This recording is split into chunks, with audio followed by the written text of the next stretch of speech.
La conférence euro-africaine organisée au Parlement européen avec la participation de nombreux dirigeants et responsables africains et européens vise à paver le chemin pour une option européenne stratégique qui est de s'ouvrir à ses voisins africains à travers l'établissement d'un partenariat européen-africain équilibré. La conférence a porté sur des sujets relatifs à l'avenir des relations entre les deux parties, tels que la migration, la sécurité, la bonne gouvernance ou encore l'investissement, ce qui témoigne d'une nouvelle phase de relations euro-africaines sur la base des changements régionaux. Il faut que l'Europe cesse définitivement de considérer que l'Afrique est une chasse gardée de l'Europe. Il faut aussi que l'Europe réinvestisse dans l'Afrique.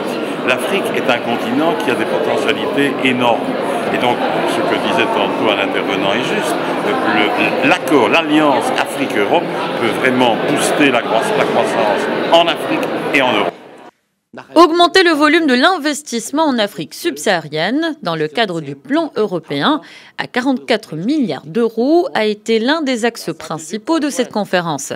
Les participants des institutions bancaires d'Afrique et d'Europe, telles que la Banque européenne de développement, ont souligné que le développement en Afrique est relié à l'investissement.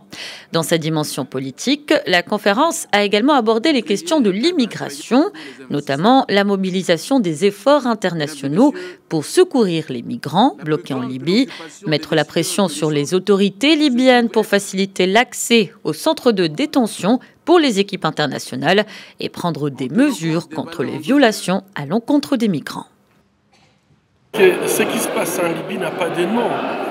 S'imaginer qu'au XXIe siècle, les Africains, les Noirs peuvent continuer à être vendus, à être des esclaves.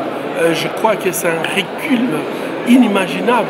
C'est très difficile de penser que ceci, c'est une question qu'il faut absolument condamner avec la dernière énergie et trouver des solutions rapidement, puisque ça ternit l'image de notre humanité.